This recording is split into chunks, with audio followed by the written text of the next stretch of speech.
नमस्कार, कोटपुतली एजुकेशन में आपका हार्दिक स्वागत है। मैं पंकज शेरावत उपस्थित हूँ आपके सामने महत्वपूर्ण जानकारी लेकर। इस वीडियो का इंतजार काफी समय से आप कर रहे थे। बिल्कुल आपके लिए वीडियो अवेलेबल है। काफी जानकारी आज आपको बताने वाला हूँ। आने वाले समय में वीडियो डायरेक्ट वैसे मिलेंगे या फिर गैस पेपर आपको टेलीग्राम इंस्टाग्राम के माध्यम से भी देखने को मिल सकता है, लेकिन कुछ चीजें आज आपको इस वीडियो के माध्यम से बताने वाला हूँ जो कि महत्वपूर्ण है। इस तरीके से आप आने वाले समय में अपने पेपर को तैयार कर सकते हैं। यहाँ पर कुछ चीजें मैंने यहाँ पर ऐड की हैं, उसको आप अपने जो जितने भी पेपर हैं उन सभी में यहाँ पर ऐड करेंगे। ठीक है। मैं ये कह रहा हूँ कि जिस हिसाब से मैं बताने वाला हूँ वो चीजें आपके जीवन में बहुत महत्वपूर्ण रहेंगी और इस कॉलेज एग्जाम में तो निश्चित रूप से आपके लिए यहाँ पर मदद साबित होगी। देखो भैया, बात करते हैं यहाँ पर सबसे पहले चीजों के बारे में। हिस्ट्री का पेपर है, फर्स्ट पेपर है। ध्यान रखिए, पेपर का नाम है history of India from the beginning up to 1200 CE. ध्यान रखिए, ये पेपर का नाम है। सिलेबस देख लिया होगा भैया, नहीं देखा है तो देख लो भैया, है ना। मैंने बता दिया था, हालांकि कल भी वीडियो में डाला था। ये रेगुलर के हिसाब से इन्होंने मिड टर्म और थ्योरी का पेपर का मार्क्स दिया है, लेकिन इसको लेकर कंफ्यूज नहीं होना। ये मिड टर्म वाले नंबर आपके नहीं है, ये ध्यान रखो। मिड टर्म आपके नहीं होता है। या तो यूनिवर्सिटी 30 नंबर तो आपको ऑलरेडी दे देगी और बाकी के 120 है उसका आपको पेपर यहाँ पे करना पड़ेगा, या फिर 150 मतलब 150 का ही आपको पेपर देखने को मिलेगा। कुछ भी है वो चीजें देखने को मिलेंगी, उसमें बिल्कुल कंफ्यूज होने की आवश्यकता नहीं है। 4 यूनिट होती है भैया, ये ध्यान रखें। मैं आपको बता देता हूँ, 4 यूनिट यहाँ पर देखने को मिलेंगी। देखो भैया, पहली यूनिट ये रही, दूसरी यूनिट ये रही, तीसरी यूनिट ये रही और चौथी यूनिट ये रही। ठीक है, 4 यूनिट है। चारों यूनिट इंपॉर्टेंट है, हर यूनिट से क्वेश्चन देखने को मिलेगा।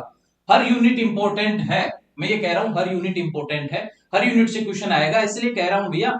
अब देखो क्या होता है, सबसे इंपॉर्टेंट बात, जैसे कि मैंने आपको बताया कि चारों यूनिट जब इंपॉर्टेंट है आपके, सपोज दैट 100 नंबर, एक तरीके से 100% है, आपको लाना है 40%। अब एक यूनिट कितने इससे में आ रही है, 25% में आ रही है। 2 यूनिट करो 50%। 2 यूनिट अच्छे से तैयार करो, कहीं से भी क्वेश्चन आ जाए मैं फोड़ के आ जाऊंगा उस क्वेश्चन को, ध्यान रखें। तो 50% तो वही हो रहा, और बाकी चीजों में भी तुक्का तो लगाएंगे ही, तो पहुंचेंगे ना 50% से ऊपर, तो पास तो वही हो रहे हैं हम एक तरीके से। लेकिन ऐसा नहीं कि केवल 2 यूनिट पढ़े, आप चारों यूनिट पढ़नी है, चारों से क्वेश्चन आएगा। जिसमें आपका पढ़ा हुआ आ जाए उसको बहुत अच्छे से पूरे के पूरे नंबर अचीव करने हैं। जिसमें नहीं आ रहा, समझ में नहीं आ रहा, उससे रिलेटेड लिख के आना, खाली नहीं छोड़ के आना है। ध्यान रखिए, खाली में कुछ नहीं मिलेगा भैया, और ये बी नंबर आसानी से मिल जाएंगे, बस आपको लिख के आना है। अब ऐसा नहीं कि कुछ भी आप लिख रहे हो, ठीक है, वो गलती मत करना। देखो भैया, यहाँ पे एक चीज और बता दूं, ये थोड़ा साफ आपको देखने को नहीं मिलेगा, हालांकि जिसने मेरे को भेजा वो भी थोड़ा सा साफ नहीं भेजा था, इस वजह से ऐसा देखने को मिल रहा है, लेकिन फिर भी मैं आपको बता देता हूँ क्या है। 3 पार्ट में डिवाइड होगा पेपर। पहला पार्ट जिसमें 10 क्वेश्चन शुरू में देखने को मिलेंगे, एक एक लाइन वाले, 2-2 नंबर के क्वेश्चन रहेंगे। ठीक है, आपको देखने को मिलेंगे, सारे क्वेश्चन इंपॉर्टेंट है, 10 क्वेश्चन आपको करने पड़ेंगे, और कहीं से भी क्वेश्चन आ सकता है, नॉर्मल होता है। अगर आपने सब्जेक्ट को थोड़ा भी पढ़ा है, चारों यूनिट के मोस्ट मोस्ट क्वेश्चंस पढ़ जाना, पिछले 5 साल के अगर पेपर आपको अवेलेबल हो जाए तो वो पढ़ जाना फर्स्ट ईयर के, ध्यान रखें। वहां से क्वेश्चन आपको देखने को मिल जाए, नहीं तो चारों यूनिट के कम से कम 20-20 शॉर्ट क्वेश्चन आप पढ़ जाना, वहां से आपको देखने को मिल जाएंगे, है ना। ठीक, बात करूं दूसरा जो पार्ट रहेगा उसमें क्या रहेगा भैया, लघुत्रात्मक प्रश्न रहेंगे, ये ध्यान रखो। 4 क्वेश्चन आएंगे, 2 करने हैं। 4 क्वेश्चन आएंगे, हर यूनिट से क्वेश्चन देखने को मिलेगा। 4 यूनिट है, चारों यूनिट से क्वेश्चन आएगा, करने के कितने हैं, 2। अब क्या बात आ गई, 4 यूनिट में से 4 क्वेश्चन आ रहे हैं, करने हैं 2, तो कितने करने हैं, 2, तो 2 यूनिट से उठाओ ना। 2 यूनिट अच्छे से पढ़ जाओ, कहीं से भी क्वेश्चन आए 20 नंबर पकेंगे, क्योंकि 10-10 नंबर का एक आपको क्वेश्चन देखने को मिलेगा। वो ये रेगुलर के हिसाब से मैंने बताया हुआ है, अगर यहाँ पे मार्किंग चेंज होती है तो ये नंबर का मार्क्स जो बढ़ जाएगा, कम नहीं होगा, ये ध्यान रखो। क्योंकि 120 और 150 में अंतर होता है। अगर मिड टर्म को हिसाब से हटा के 150 का मार्किंग करते हैं तो भी आपका नंबर, आपको तो जितना आप 2 यूनिट पढ़े हैं उसका नंबर फालतू ही मिलेगा भैया, ये कह रहा हूं। तो इंपॉर्टेंट आपके लिए 2 यूनिट बहुत अच्छे तरीके से, जो अति लघुत्रात्मक और लघुत्रात्मक पर्सन है, पासिंग मार्क्स तो यहीं से आपको देखने को मिल जाएंगे। 40% नंबर तो यहां से आ रहे हैं, इसलिए कह रहा हूं आपको थोड़ा सा अत्यधिक ध्यान रखने की आवश्यकता है। बात करें पार्ट सी, हर यूनिट से 2 क्वेश्चन आएंगे। 4 यूनिट है, हर यूनिट से 2 क्वेश्चन आएंगे, बड़े क्वेश्चन देखने को मिलेंगे, ये ध्यान रखो। और अथवा के रूप में देखने को मिलेगा, यानी हर यूनिट से 1 क्वेश्चन करना है आपके लिए। हर यूनिट से 2 क्वेश्चन जब आ रहे हैं तो 8 में से 4 ही पर्सन करने हैं, एक क्वेश्चन 20-20 नंबर का हो सकता है। अब ध्यान रखो, 4 क्वेश्चन अगर आपने कर दिए तो 20 गुना 4, 80 नंबर आपको इजीली आपको देखने को मिल रहे हैं। अब बड़े क्वेश्चन की थोड़ी सी बात मैं बता देता हूं भैया। बड़े क्वेश्चन में क्या करना होता है, एक पैराग्राफ नहीं लिखना होता है कि भाई आपने लिख दिया, यहां से शुरू किया यहां से खत्म कर दिया, ऐसा नहीं करना। बहुत अच्छे से पॉइंट बनाने हैं। पहले देखो, अत्यधिक तो क्या देखने को मिलता है, पेपर में पॉइंट बने हुए होते हैं कि यहां से क्वेश्चन पूछ रहा है भाई इसका उपलब्धि बताओ, इसकी विशेषता बताओ, इसका वर्णन करो, इसके प्रकारों के बारे में बताओ।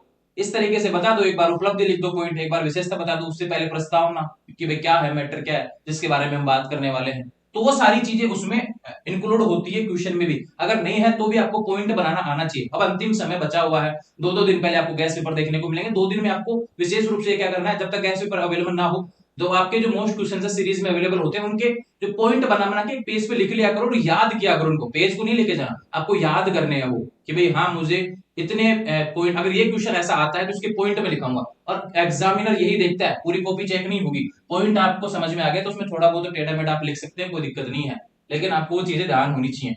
बात करते हैं, चलते हैं सीधे गैस पेपर की तरफ। थोड़ा सा देखो यहाँ पर मुझे तो साफ दिख रहा है और आपको भी अच्छे से साफ दिखेगा।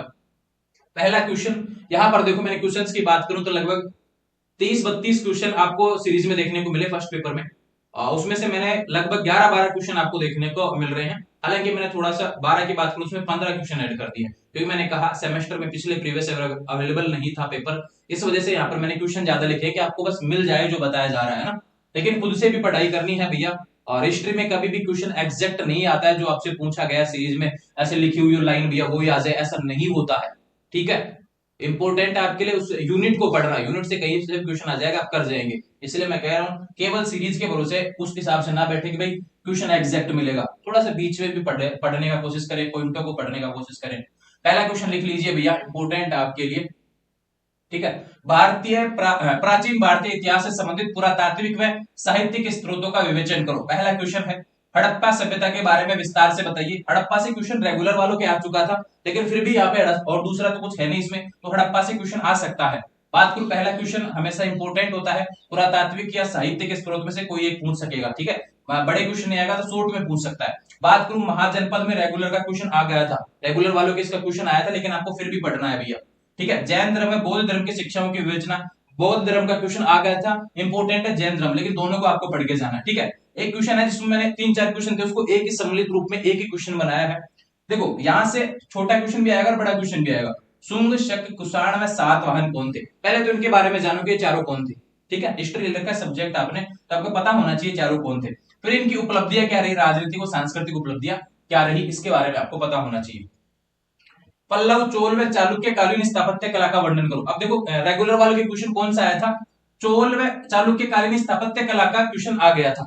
पढ़ना आपको भी है, ध्यान रखिए क्वेश्चन बन सकता है वहां से, लेकिन पल्लव इंपोर्टेंट होने वाला है क्योंकि रेगुलर वालों के लिए नहीं आया था ये। ठीक है, गुप्त काल, अब देखो ये गुप्त काल पूरा, इसमें कम से कम 10 क्वेश्चन बन रहे थे, सीरीज में भी 7-8 क्वेश्चन है, लेकिन आपको समझा देता हूँ रेगुलर वालों के कौन से क्वेश्चन आया था। गुप्त काल स्वर्ण युग कहा जाता है, क्यों कहा जाता है इसके बारे में पूछा गया था। अब क्वेश्चन इसके अलावा कौन से बनते हैं, पढ़ना तो ये भी है, लेकिन गुप्त साम्राज्य का उदय और पतन, ध्यान रखिए इसके कारण आपसे पूछ सकता है। गुप्त प्रशासन क्या है, इसकी विशेषता बताओ। ठीक है, और इसमें कला में, साहित्य में, विज्ञान में प्रगति जो हुई इस गुप्त काल में, उसके बारे में आपसे पूछ सकता है। तो इस तरीके से 2-3 क्वेश्चन बनेंगे, मैंने कंबाइंड रूप से आपको लिखा है, यहाँ से शॉर्ट भी बन सकता है, बड़ा क्वेश्चन नहीं बनेगा। बात करें समुद्रगुप्त, ये क्वेश्चन नहीं आया था रेगुलर के, तो यहाँ पे इंपोर्टेंट है। समुद्रगुप्त की विजय और उसकी विजय का मूल्यांकन करना है। राजपूतों के जीवन में संस्कृति की प्रमुख विशेषता, इस काल में कला में साहित्य की उन्नति का वर्णन करो, रेगुलर वालों के नहीं आया था। ठीक, बात करें एक और क्वेश्चन है, त्रिकोणीय त्रिपक्षीय संघर्ष क्या था, इसके कारण में परिणामों का विवेचन करो। ठीक है, क्वेश्चन है त्रिकोणीय में त्रिपक्षीय संघर्ष क्या था, इसके कारण में परिणामों का विवेचन करो। यह है आपका जो है लघुतरात्मक क्वेश्चन भी देखने को मिल सकता है, हालांकि बड़े क्वेश्चन में दिया हुआ है सीरीज में। तो एक बात करें चंद्रगुप्त द्वितीय विक्रमादित्य के जीवन में उपलब्धियों का विवेचन करो, ये रेगुलर के नहीं आया था, ये दोनों क्वेश्चन रेगुलर के नहीं आए थे। मौर्य कौन थे, चंद्रगुप्त मौर्य की उपलब्धियों का वर्णन करो। अब एक क्वेश्चन यहाँ पे ये भी बनता है, अशोक से रिलेटेड क्वेश्चन बनता है, हालांकि रेगुलर वालों के आ चुका था, अशोक के दम्भ से आप क्या समझते हैं, उसको थोड़ा सा बहुत देख जाना भैया, अगर शॉर्ट क्वेश्चन उसमें बन जाए तो। इस तरीके से भैया ये इंपोर्टेंट क्वेश्चन थे आपके, मैंने बता दिए। आने वाले समय में अब जो भी इंपोर्टेंट क्वेश्चन होंगे यूट्यूब के माध्यम से देखने को मिलेंगे, और 2 दिन पहले आपको गैस पेपर देखने को मिलेगा, टेलीग्राम पर अपडेट हो जाएंगे। टेलीग्राम पर मैं सबसे पहले अपडेट देता हूँ, वहां पे बताता हूँ मुझे कौन सा कंटेंट चाहिए, जिस पेपर का कंटेंट मुझे आवश्यकता पड़ेगी वो आपको भेजना पड़ेगा इंस्टाग्राम के माध्यम से, या फिर एक मोबाइल नंबर आपको अवेलेबल करवा दिया जाएगा इस सप्ताह, उसमें व्हाट्सएप आप किया करेंगे। ठीक है, अनावश्यक मैसेज नहीं करेंगे, उसमें कॉलिंग सुविधा अवेलेबल नहीं होगी। तो ये अपडेट्स है, जुड़े रहेंगे चैनल के साथ, चैनल को सब्सक्राइब करें, और फिर भी कोई सवाल बना हुआ है तो सीधा कमेंट कर देंगे। आज इस वीडियो के सारे कमेंट मैं देखने वाला हूँ, और मैंने पहले भी एक पोस्ट की थी कम्युनिटी पोस्ट में, उसके भी कमेंट मैंने सारे देखे थे। ठीक है, और उसके बाद में मैंने सारी चीजें यहाँ पे जैसे जैसे आप सवाल करते जाते हैं बस वीडियो देखने को मिलते हैं। उम्मीद है आपका अच्छा पेपर होगा। मैं फिर से कह रहा हूं, पेपर आपको आता है भैया, पढ़ा लिखा बहुत है, अच्छे से पढ़ा है आपने, लेकिन पता है उसमें प्रेजेंटेशन इंपॉर्टेंट होती है। इसलिए कह रहा हूँ कॉपी में बहुत अच्छे से लिखना, अत्यधिक पेज भरने की कोशिश करनी है। बीए वाले विद्यार्थी विशेष रूप से ध्यान रखें, ज्यादा से ज्यादा पेज भरने पर फोकस करेंगे। लेकिन ऐसा नहीं कि पैराग्राफ यहाँ से शुरू किया इधर खत्म हो रहा है, ऐसा नहीं करना, ठीक है। पैराग्राफ चेंज कर करके मतलब कि हेडिंग बना बना के, हेडिंग ब्लैक पेन यूज कर सकते हैं, कोई दिक्कत। लिखने को लेकर काफी वीडियो मैंने डाले हुए हैं, कैसे लिख सकते हैं, कॉपी में अच्छे नंबर प्राप्त कर सकते हैं, ये सारे वीडियो हमने पहले डाले हुए हैं। उसको मैं लिंक को फिर से शेयर कर दूंगा, आज ध्यान रखिए। जुड़े रहेंगे चैनल के साथ, चैनल को सब्सक्राइब करें एंड ऑल द बेस्ट।